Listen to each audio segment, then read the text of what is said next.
Hey guys, welcome back to another lecture, and this video is a continuation of the multiple choice questions or practice questions for oral radiology.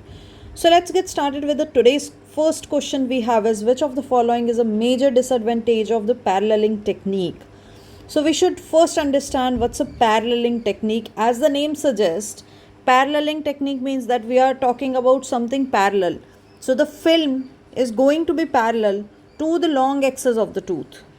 So we have to keep both the film, that is our the film or the sensor, you can say nowadays, the digital is placed parallel to the long axis of the object, and this time object is our tooth. So that's the paralleling technique. Why it's called right angle? Because the central ray, that is the rays coming from the X-ray, are going to be perpendicular to both object as well as the film. So the central ray, which is our X-ray, see, this is the central ray, X-ray. It makes a 90-degree angle to the object as well as to the film. That is why we call it the right angle technique. Or since we are using a long cone, that's a 16-inch cone we have covered in the previous lecture of this series. So that is why it is also known as a long cone technique or extension cone paralleling technique. So we are using a long cone so that these central rays are falling perpendicular to the object as well as film. Why we are using this technique is to minimize any kind of distortion, as this technique obeys the imaging principle. So paralleling technique is the most preferred one while we are taking IUPR. Most preferred for taking IUPR.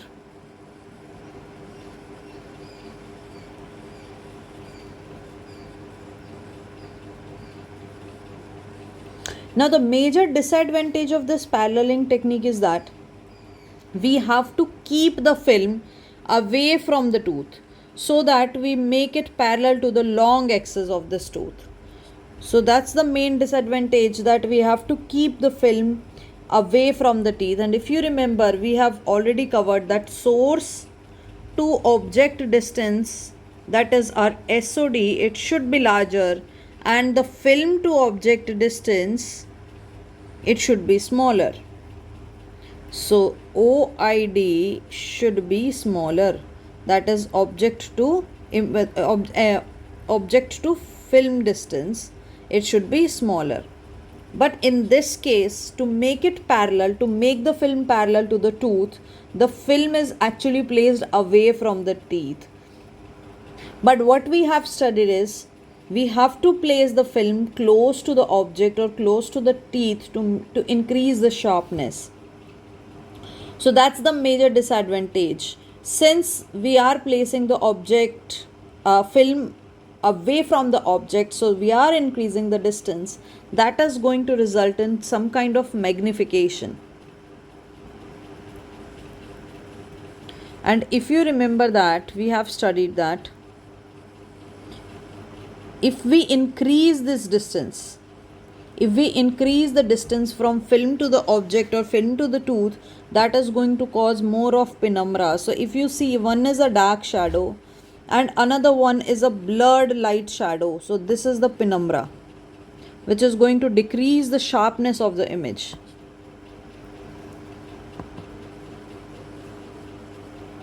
So that's a major disadvantage of the paralleling technique, that there is going to be magnification of the image. Let's reread our question and see all the options. Which of the following is a major disadvantage of paralleling technique? So what it is asking is the disadvantage, and that too a major disadvantage. We know that major disadvantage of a paralleling technique is that it increases the magnification. So let's find out what's there in the options. The first option we have is, image formed on the film will not have dimensional accuracy, which isn't true, because the film will have a good dimensional accuracy. On the other hand, there can be increase in the magnification. So next we have is, due to the amount of distortion, periodontal bone height cannot be accurately diagnosed. Again, that is also incorrect. Option C is, increase in the exposure time is necessary due to use of long cone. Yes, We do use a long cone, and that is the reason the paralleling technique is also known as a long cone technique or extension cone paralleling technique. That is, we are using a longer cone or extending the cone. And the last option, it says increase in the exposure time is necessary due to use of short cone. We do not use any short cones in the paralleling technique. So answer to this question is going to be, now see guys, we are using a longer cone. So longer cone, we have studied two kind of cones, a shorter cone and a longer cone. If you remember, a shorter cone which is 20 centimeter, or we can say 8 inch, that's a cone. This is a longer cone from which the X-ray beams are coming out. And see, this is a shorter cone, say.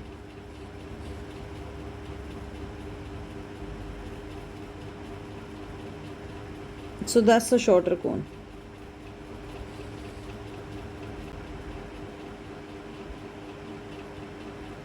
So a longer cone is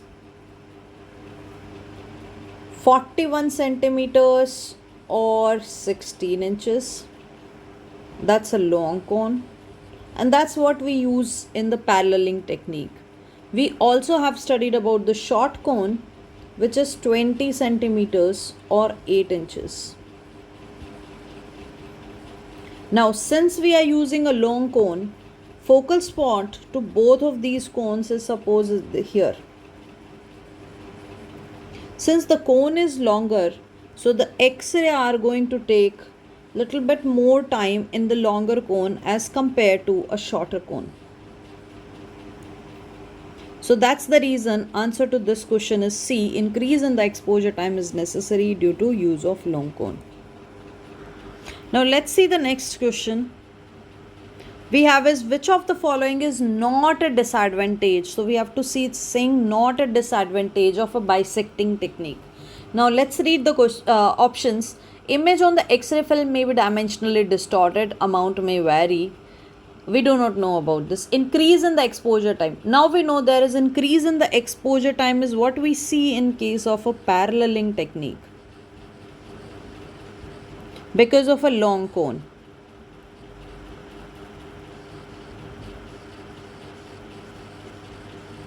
So this is the answer to this question. Increase in the exposure time. Since the increase in the exposure time is what we see in paralleling technique, also known as long cone technique, and since we are using a longer cone which is a 16 inches cone, or we can say 41 centimeters, that's the reason it's taking more time to get exposed.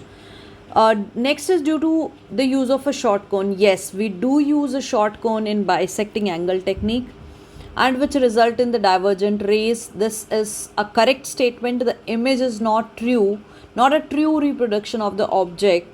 And the fourth one we have is may not be able to judge the correct alveolar bone height. So guys, let's have a look at the bisecting angle technique, which is based on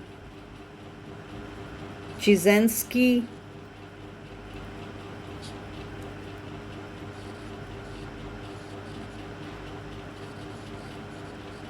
rule of isometry. Now it is based on this rule of isometry principle, and the rule of isometry principle says that if two triangles are equal, if that's not equal triangles, so it says that if two triangles are equal, and if they have two equal angles,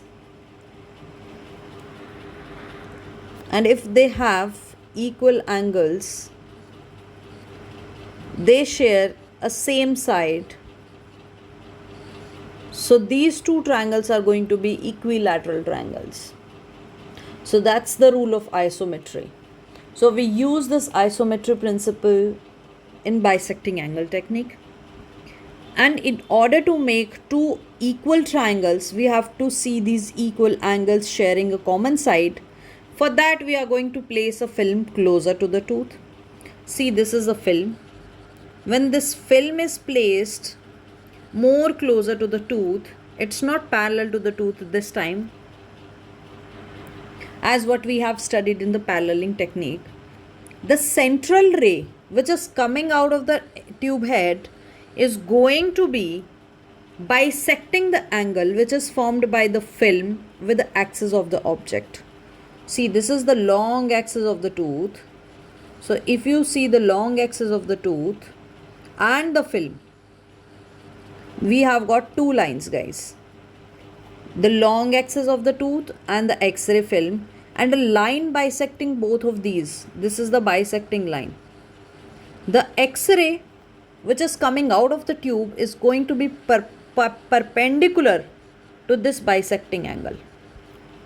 That's what we have to do. Imaginary, we have to make a bisecting angle while taking X-ray, considering the long axis of the tooth in head and seeing the position of the X-ray film. We have to adjust the X-ray tube head in order to make the central beam perpendicular to the bisecting angle. We have reduced the magnification factor, which is a major disadvantage of paralleling technique in the bisecting angle. But on the other hand, while making this arrangement, we have caused some cause of distortion. So major disadvantage of this technique is that there is some distortion which occurs with this particular technique. So we are placing a dental X-ray film along the lingual surface of the teeth. So here we are placing the film as close as possible to the tooth, and we are imagining a bisecting line to the long axis and the film. That is why this line is known as imaginary bisector. At a point where the film contacts the tooth, we have to place a film, and the angle which is formed by the plane of the film and the long axis of the tooth should be equal to, that's the angle which we are considering, and the person taking the X-ray need to visualize these planes and visualize a line bisecting these angles. So that is going to be imaginary bisector, and this plane, which is the imaginary bisector, is going to create two equal angles, and this bisecting angle is the common side which these two triangles are making, and therefore we can say these are equilateral triangles or equal triangles, not equilateral, we must say these are equal triangles. And the central ray should be positioned perpendicular to the bisector, not to any other line, not to long axis, not to the film. Instead, it should be perpendicular to the imaginary bisector, the line bisecting both of these triangles. And this, in fact, when this technique is strictly followed, if it is correctly followed, then the image of the tooth produces quite accurate. But due to this imagination factor, it's hardly strictly followed, and that's the reason that main disadvantage of this particular technique is it causes some cause of distortion. So the two X-ray projection techniques which we have studied up till now in dental radiography are the bisecting angle technique, which is based on the rule of isometry, and the paralleling technique, which is also known as the right angle technique or the long cone technique. So in the bisecting angle, we are going to imagine a bisecting angle, and the central ray which is coming out of the tube head should be perpendicular to this bisecting angle. While on the other hand, in case of a paralleling technique, the central ray should be perpendicular to both object and the film, and both the object and the film are placed parallel to each other. So that's the difference between both of these techniques. In paralleling technique, there is minimal distortion, but we see on the other hand increase in the magnification. That's a major disadvantage of paralleling technique, while there is distortion which we see in bisecting angle technique, wherein we use a shorter cone. So let's jump to the next question. Which of the following is best for examination of the maxillary sinus? We all know the answer is the Waters projection, but let's understand all of these projections first. So guys, Waters projection is also known as occipito mental projection. And if you remember in the anatomy series, say any muscle, the name of any muscle, for example, say thyroid muscle, right? So any name is based on the origin and insertion. First initial word is the origin and the later word is our insertion of that particular muscle. So thyroid is the origin and hyoid bone is the insertion of that particular muscle. Likewise, all these x-rays projections are based on the same thing. So based on the central beam, say this is a central beam.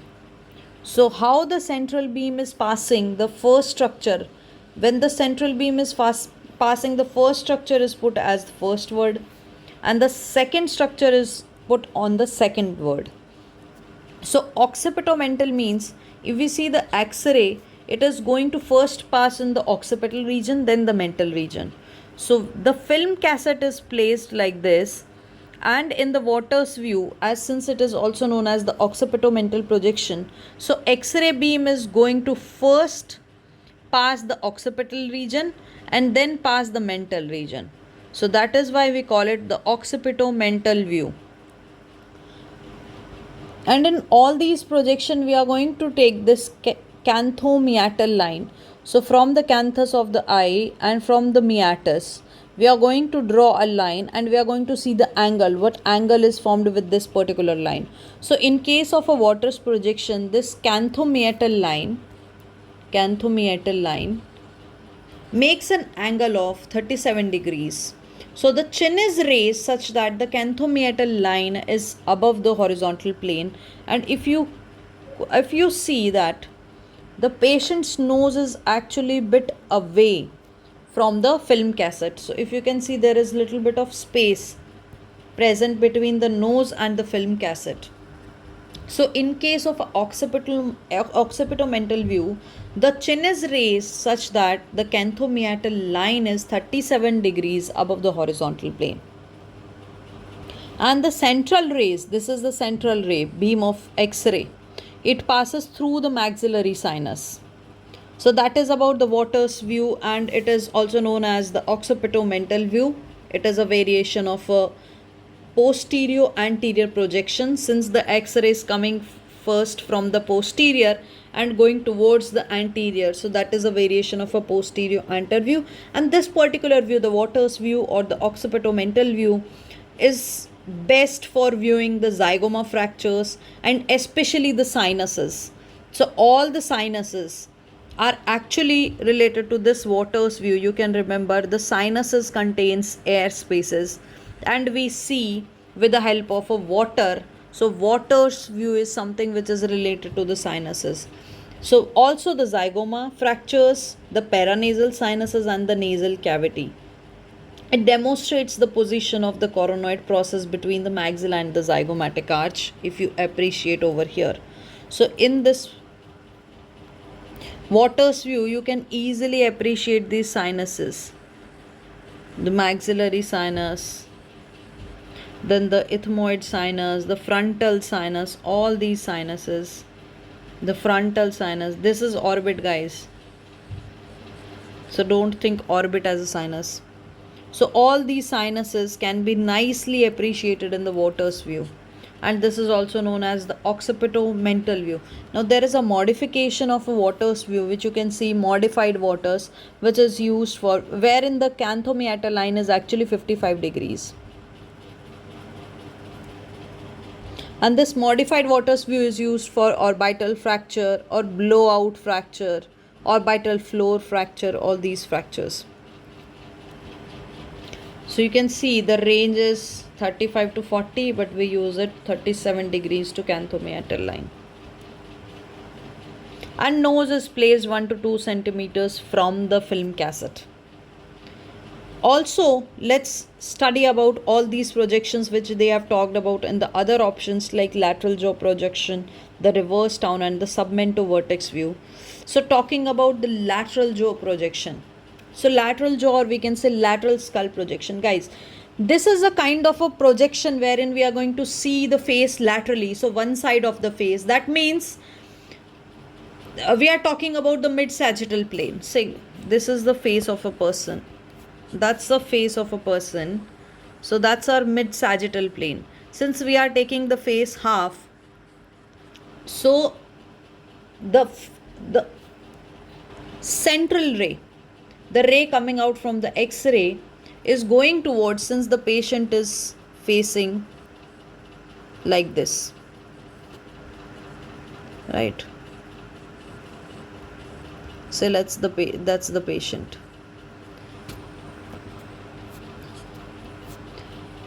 So the central ray for the lateral skull is directed towards the external auditory meatus. So from upwards from the screen, this is how the central rays are coming towards the external auditory meatus, perpendicular to the plane of the film and the mid sagittal plane. And generally we ask the patient to face the left side towards the film. So you can remember L for lateral and L for left side. So left side of the face is which should be towards the cassette. So which you can see on the screen, it is going to be the right side, because left side is towards the film cassette. Near the cassette or the mid sagittal plane should be parallel with the plane of the film. So this particular kind of cephalometry, the lateral cephalometry or the lateral jaw projection or the lateral skull, is what do we see for orthodontic purposes. So in order to access a facial growth or see how the treatment modalities, treatment is going on, so all these things are used via using a lateral jaw or lateral skull cephalometry. Also this projections reveal soft tissue profile of particular patient, so that also we can appreciate in the lateral jaw skull. And it is also used to survey the skull and the facial bone for any disease or the trauma. Talking about, so this is the lateral. If you can appreciate over here, the patient, we are placing the central ray close to the auditory meatus. So it's saying infraorbital meatus is perpendicular with the image receptor. So that is how, where we are going to put the X-ray central beam, and mostly the left side is placed towards the cassette. Now talking about the reverse Townes view. Now reverse Townes view is also again wherein we are going to see, if you can appreciate, that is our X-ray plate. So in the reverse Towne, you can see the X-ray beam is projected towards the occipital bone. So we are going towards the occipital bone, and the canthomeatal line is 25 to 30 degrees. So here the canthomeatal line is 25 to 30 degrees downward.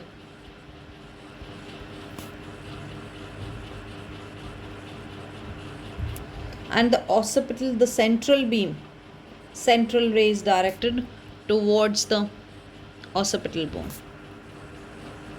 And you can see this Townes projection. It's best for viewing the condylar neck fractures. As you can see, we can appreciate the condylar neck in this particular reverse Towne projection. So basically the condyles are better viewed in the reverse projection. That also is an important point. If the patient opens the mouth wide.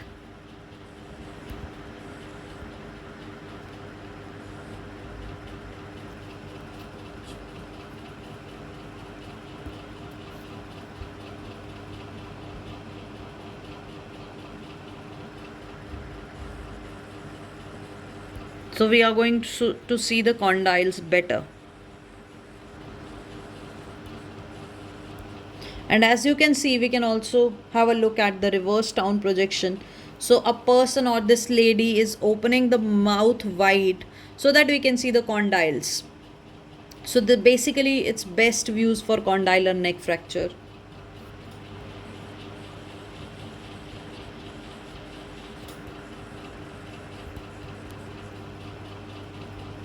And as you can see, the canthomeatal line is 45 degrees to, 25 degrees to 30 degrees. And this is where we are going to pass the central beam or the central ray.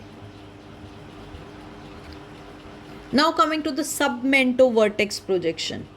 As the name suggests, we are going to pass the central ray from the vertex of the skull, towards the vertex of the skull, from the mental region to the vertex region. Not the mental, in fact, the submental region. So submental, that means beneath the mental region. If say this is a film cassette, then the patient face is going to be like this.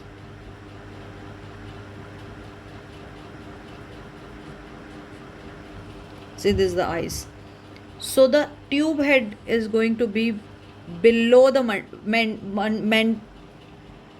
mental view. So we are going to go below the submento, that means submental region, towards the vertex. So that is how the central ray is going to be directed from the submental view towards the vertex of the skull. So that is a submento vertex view. And if you can appreciate this particular view, you can see these zygomatic arches very nicely. So if there is any fracture to the zygomatic arch, it is best views for under the submento vertex. So always remember that fracture of the zygomatic arch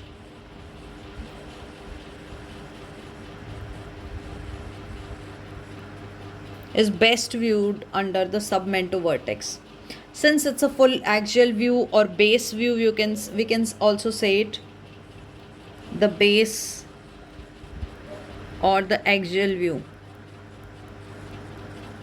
Or since the appearance of the zygomatic arch is so nice, it looks like a handle of a jug, so we can say a jug handle appearance or jug handle view.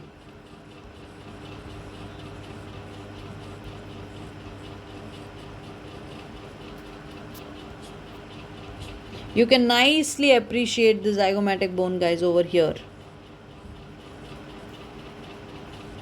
Quite visible. So this is the submento vertex. Whenever you are reading this term, sometimes we get confused while solving the question. So you have to analyze the term first. Submento means it's saying the X-ray is first passing in the submental region, going towards the vertex. So you can also move with your hand in the submental region towards the vertex. So if you do so, you are automatically going to rotate your head back. And since the patient has to rotate the head, if you can see, if the patient is in a standing position, he has to bend his head so much so that the patient, in case with a cervical spondylitis, cannot get this X-ray done. So that is the reason this X-ray is contraindicated with a patient with spondylitis, cervical spondylitis.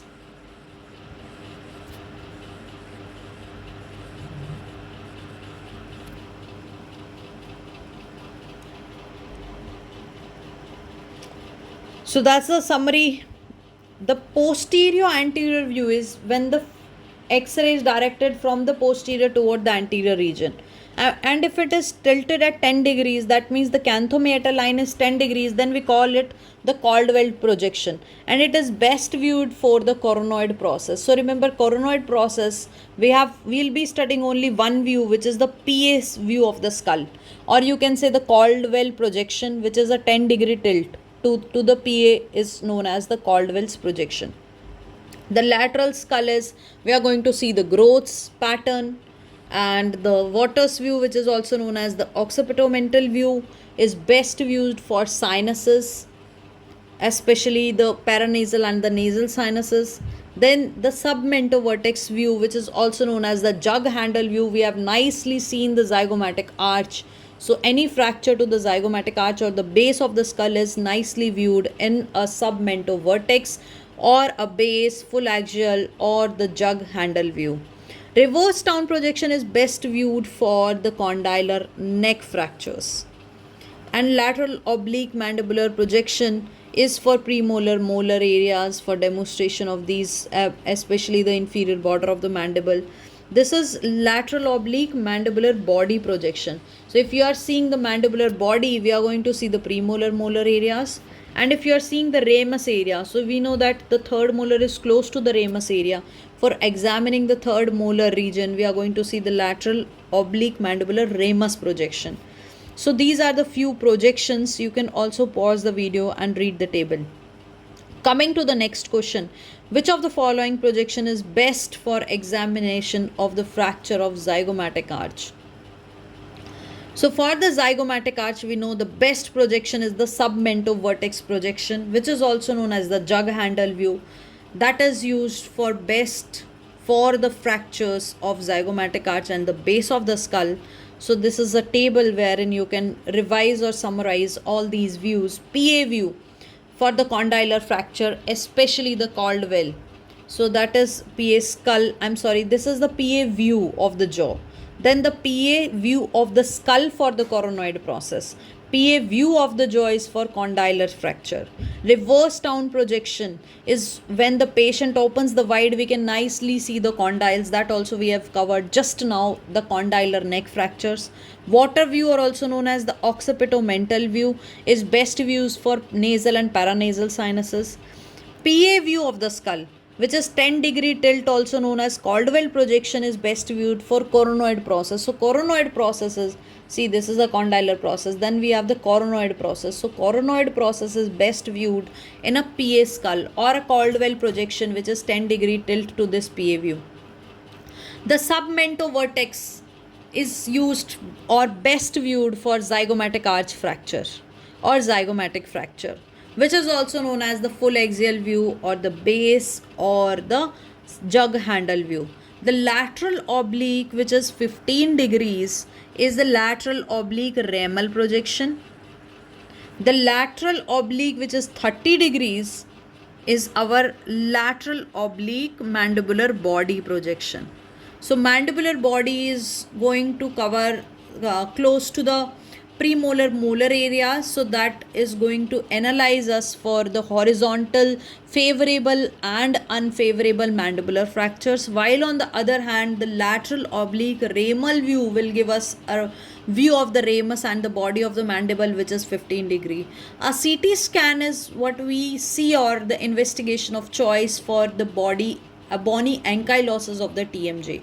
So any ankylosis of the TMJ we see or best viewed in the CT scan. See, any hard structure is seen in the CT scan, any soft tissue structure or abnormality is appreciated in MRI. So if we are talking about the disc displacement, the temporomandibular joint disc, see, this is a temporomandibular joint and here is our articular disc. If we are seeing anything related to bone, that is the ankylosis of the jaw. So that is going to be viewed best in the CT scan. If you are seeing a soft tissue like articular disc, that is best viewed in MRI. And for disc perforation, we see the arthrography.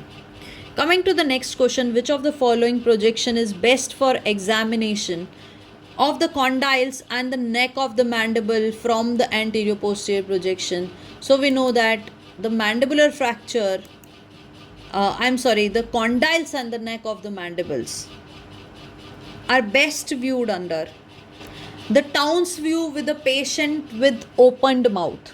So if the patient opened the mouth, the condyles are better viewed. So condylar neck fracture, the best view is the reverse Townes projection. So answer to this question is going to be the reverse Townes projection.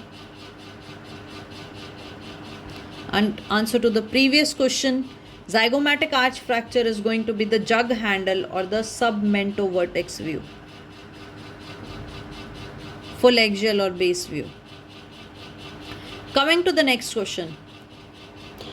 The next question we have on the screen in front of you is a phenomena caused by relatively low X-ray absorption on the mesial or distal aspect of the teeth between the edges of the enamel and the adjacent crest of the alveolar ridge is called as. So it's saying that there is a relatively low X-ray absorption on the mesial and distal aspect of the teeth, especially close to the edges of the enamel and the crest of the alveolar ridge. So this particular type of phenomena is known as a cervical burnout. So as you can appreciate, close to the edges of the enamel and the crest of the alveolar ridge, crest of the alveolar bone, you can see slight radiolucency. So if you can appreciate slight radiolucency, that is the cervical burnout. So answer to this question is cervical burnout.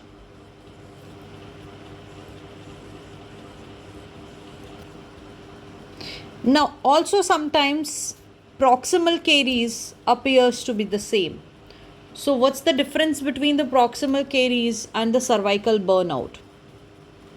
So guys, since there is a relatively decreased X-ray absorption, these structures appears ill-radiolucent, ill-defined radiolucent. As you can appreciate nicely, this is the border. And if you see, it is ill-defined. It's not well-defined. Again, if you see the border, you can appreciate the border, the cervical edge, cervical border of the teeth in case of a cervical burnout. There is radiolucency, but it's ill-defined. And the reason for the decreased X-ray absorption in this particular area is because of the normal configuration of the factor T, that is the cemento-enamel junction. So because of the cemento-enamel junction, we see this decreased radiolucency because of the decreased X-ray absorption. Now if you see the proximal caries, the cervical caries, so this is a particular tooth with cervical caries, and if you appreciate the cervical caries over here in this particular tooth, there is no definition, the proximal definition. As you can see, you cannot see the borders. So here you cannot appreciate the borders. If you see, there is no appreciation of the borders.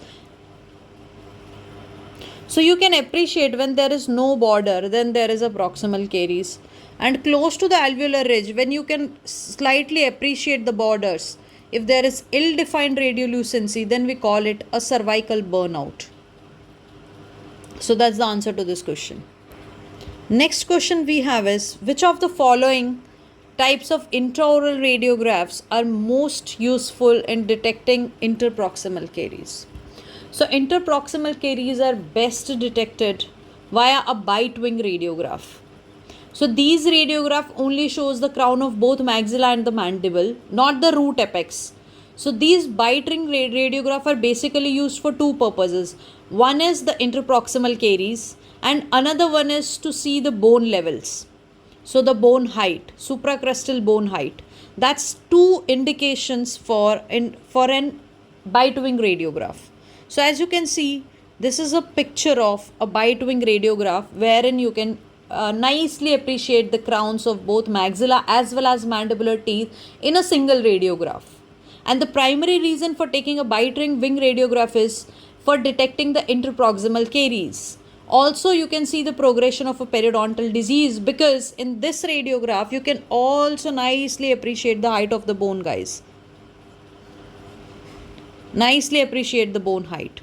So this height is going to be 1 to 2 millimeters from the cemento-enamel junction. So that's a cemento-enamel junction which you can nicely appreciate in the bite wing radiograph.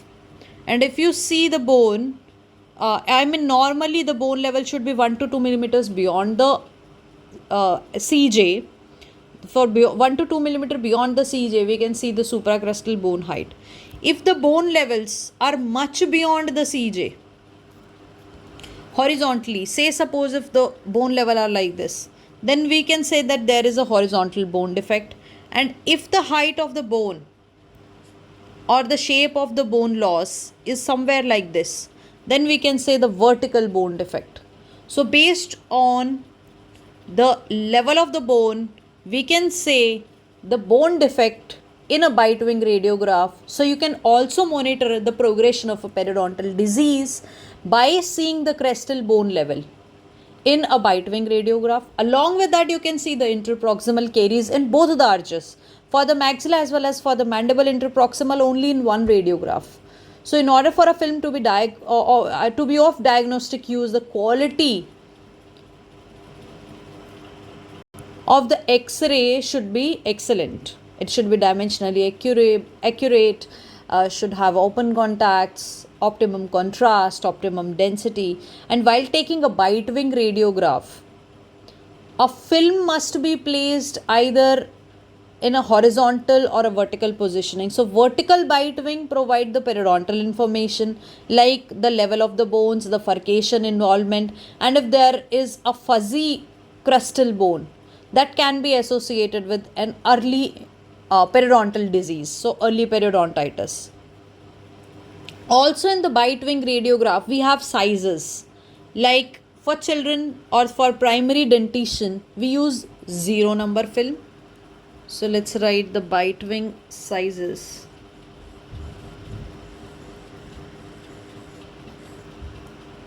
Zero number size is what we use for primary dentition or for a child.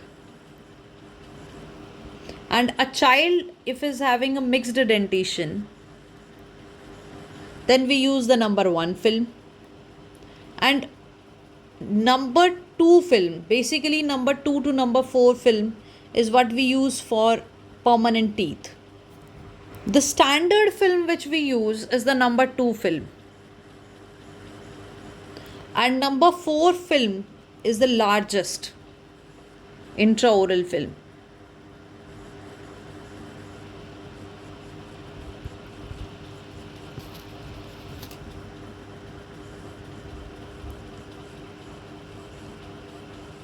The vertical angulation for a bite wing radiograph, that is the up and down angulation, guys.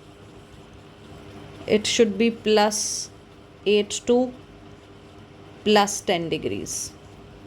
And we have to adjust the horizontal angulation in order to direct these central rays towards the center of the film. And also we can appreciate 2 important things.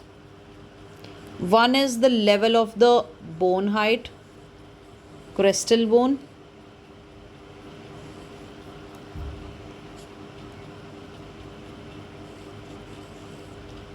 and also the interproximal caries.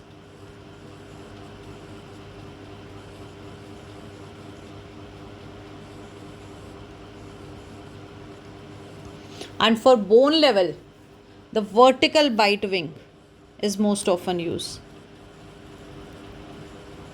A vertical bite wing will show more alveolar bone than the traditional horizontal bite wing. The ideal temperature and humidity level for film storage.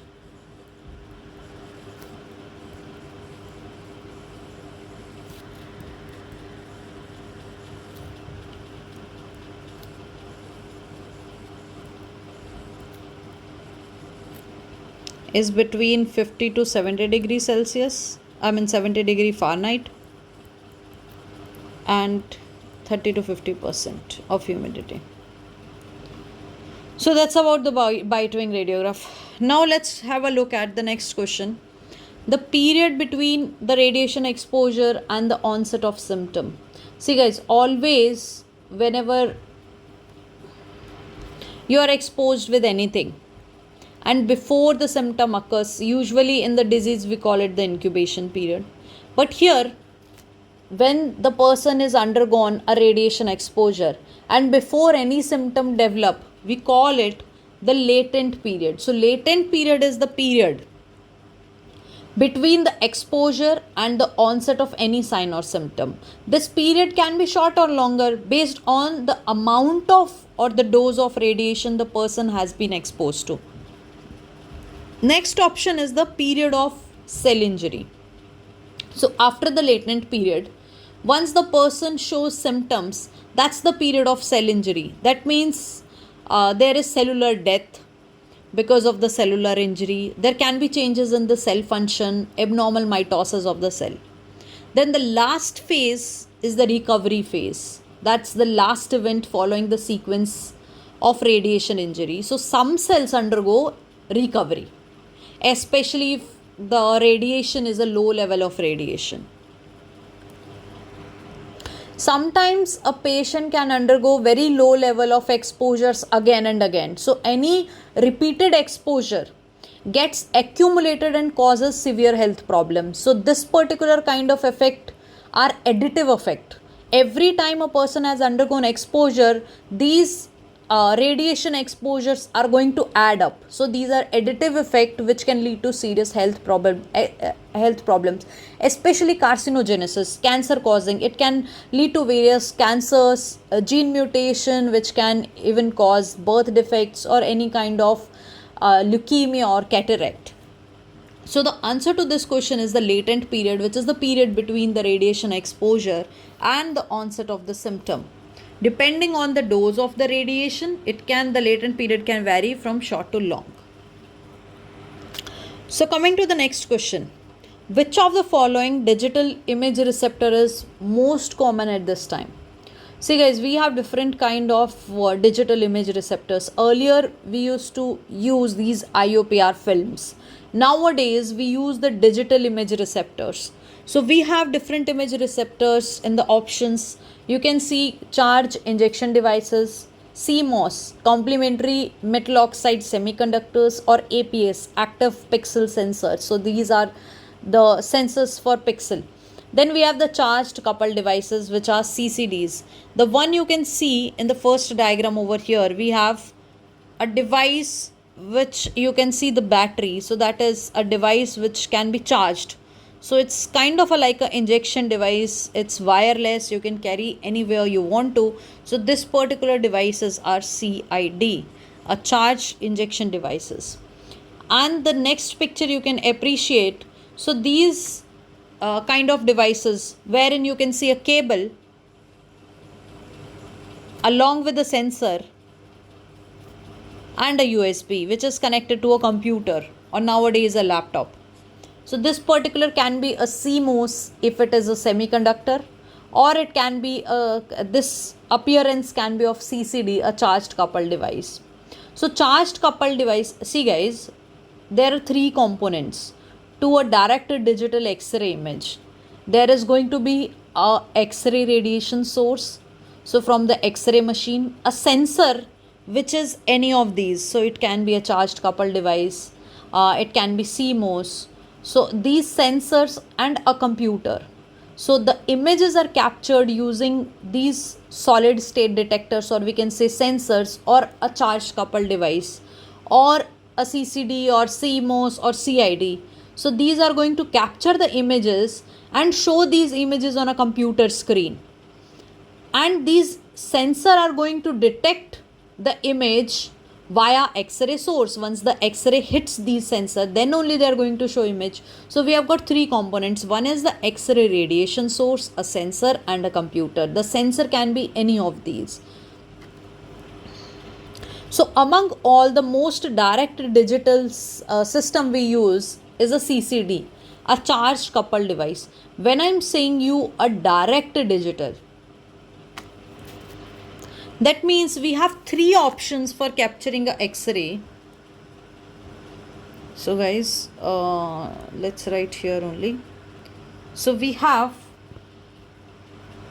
three options of capturing X-ray via digital system. Can be direct, indirect. So let's start with indirect, then direct, and the third one is the storage phosphor.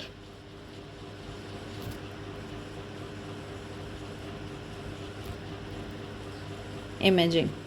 So indirect is when you are taking a normal X-ray in a IOPR film.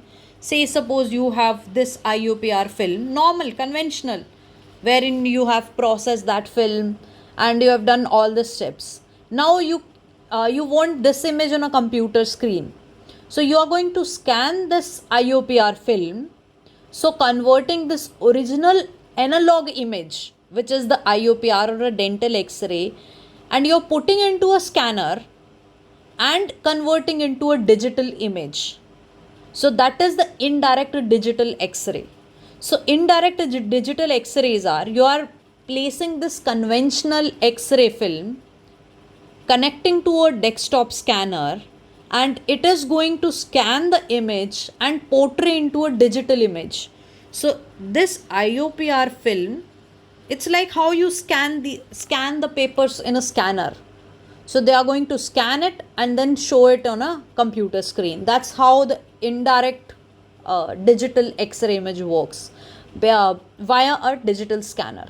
The second one is direct digital X-ray image. So direct digital X-ray image is when there is a X-ray radiation source, that is the X-ray tube, X-ray machine, and a sensor. This sensor can be any of these three. It can be a CID, it can be a CMOS APS, or it can be a CCD.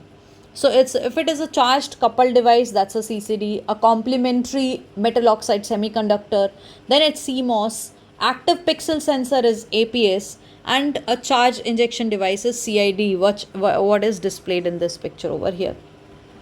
Now this is a direct digital image. So when I was telling you that the most commonly direct digital imaging which we use is the CCD, which is the charged coupled device. So in a direct we have either CID or CMOS or APS, or we have the CCD, charged coupled device. Now charged coupled device is the one which is most commonly used. A third method of obtaining a digital image is via a storage phosphor imaging. A storage phosphor imaging is, if you have been to any of the general X-rays, like any fractured limb, so they carry these plates, wireless plates. So these are very big photographic plates. Instead of the X-rays, they have these plates, and these plates, these wireless plates, are then connected to or put it in a scanner, and they are subjected to laser light. And once these are connected to a scanner, so they release energy as some kind of a light signal, which is converted into a digital image on a computer screen. But it takes some time. So if you have ever been to any of the X-rays, like hospitals X-rays or anywhere, they carry these photographic plates, and once they are putting these photographic plates, it takes some time, a minute or so, to get the digital X-ray come on the computer screen. So it takes some time, somewhere around 30 seconds to like 5 minutes of time, depending on the system. So that's a storage phosphor imaging. These plates are wireless, and they store energy from the X-ray, the incoming X-rays, and then they are placed in a scanner. These scanners are going to stimulate the X-ray information by putting into a laser light. So when the light strikes these plates contain phosphor material, and therefore they are known as the storage phosphor imaging, because the photographic plates contain the phosphor material, and then the energy is released as a light signal and then converted into a digital image by a computer screen. So that's the third way or third method of obtaining a digital image. So coming back to our question again, the most commonly used is the CCD nowadays. So the CCD is a sensor about the same size as of an 2 size of intraoral film. So the size is same, and it is connected to a computer via a cable, as you can see, a fiber optic wire. The technology is a microwave technology which we use in CCD, and it eliminates the need for wire tethering and all. So CCD contains a silicon chip with some kind of active array of rows and columns. So these are going to convey as a picture element that we call it the pixel. These pixels are analogous to the silver crystals which we use in the conventional film. You remember, while developing and fixing, in one of the questions we have talked about the silver halide crystals. So the silver halide crystals are what we use in conventional film. The pixels are what we use in a digital film.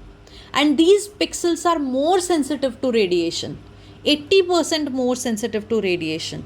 So IUPR, we use the silver crystals, silver halide crystals. And in CCD, we use pixels. And these pixels are 80% more sensitive to X-rays.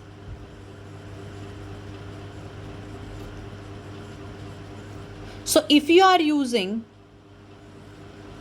a digital system, that means you are exposing low level of radiation dose to the patient. Smaller pixel means that more pixel fit into the sensor, so it decreases the size of the receptor but increases the cost. Since these digital system are very expensive, so that is why if you go further and further into these CCDs, into the cost, so higher the cost, more or decrease in the size of the receptor. So more the cost, lesser the size of the receptor.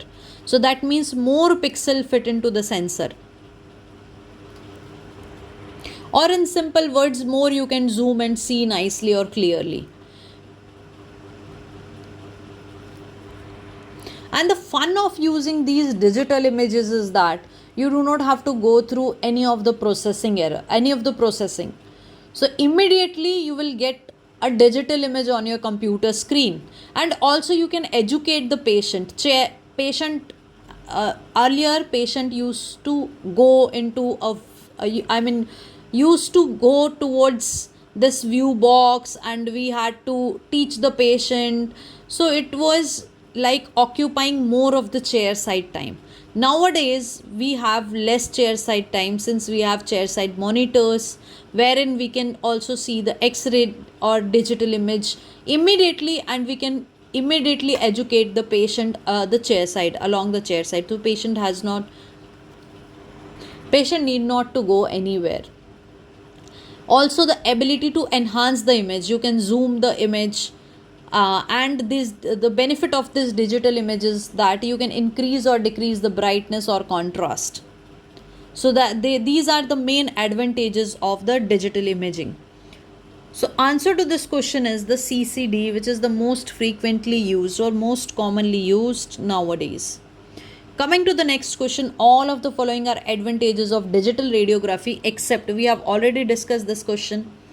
So digital subtraction is what we can see, like pre-operative radiograph. You can put the post-operative radiograph, and you can see the treatment what you have done.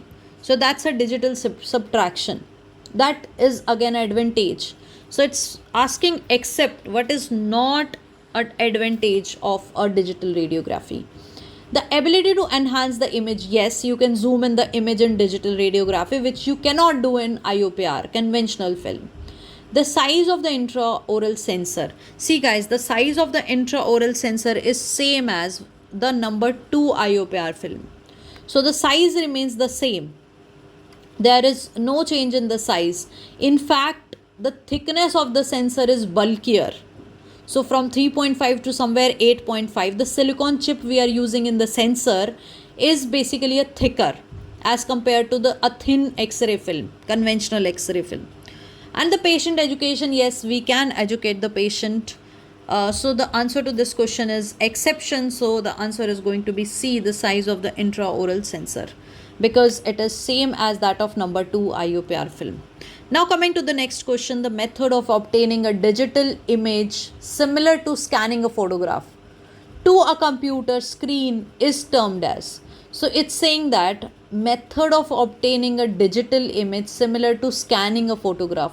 How you take a document or a photograph to a shop and they are going to scan it. So if you are using a conventional image and then scanning that conventional image into a computer screen, that is known as the indirect digital imaging. We have already covered 3 types of options available for capturing the digital X-ray image, that is indirect, wherein you are going to scan the original image, original analog image, or a conventional X-ray image into a digital film. So that is our answer, indirect. On the other hand, direct digital imaging, we have studied, it uses X-ray source, a sensor and a computer screen to see the image. So the sensor can be CCD, charged coupled device, which is most frequently used. It can be a complementary metal oxide semiconductor, which is CMOS, or APS, active pixel sensor, as well as a charged injection device, CID, can also be used. A third method of obtaining a digital image is via the storage phosphor imaging, wherein we are going to use a big plate, a phosphor plate, a big imaging plate which is coated with a phosphors instead of a sensor, and then it is put it in a scanner, and a laser light is released which is going to convert the digital image onto a computer screen. So the answer to this question is going to be indirect digital imaging.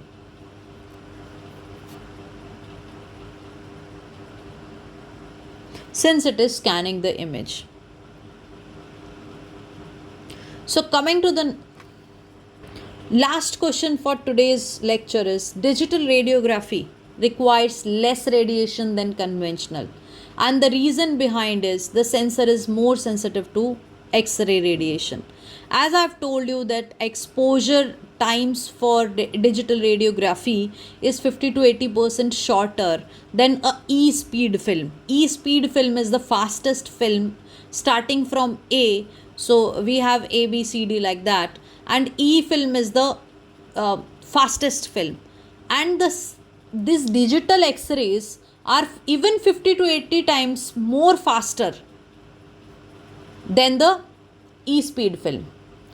So the reason behind is that the sensors are more sensitive to the X-ray, and this we have already covered, that these sensors which are used in the digital X-ray, that is pixels, are 80% more sensitive to the radiation, and therefore it also reduces the X-ray radiation to a particular person. So this is a diagram showing the storage phosphor imaging, identification and scanning. Now coming to the question again, the digital radiography requires less radiation than conventional radiography because the sensors is larger, no. The exposure time is increased, no. The sensor is more sensitive to the X-rays. So guys, that's about the today's lecture. Hope you have enjoyed it. You have understood all the concepts we have covered, and they can ask you any type of question based on the important points which we have covered along with the questions, so along with the discussions.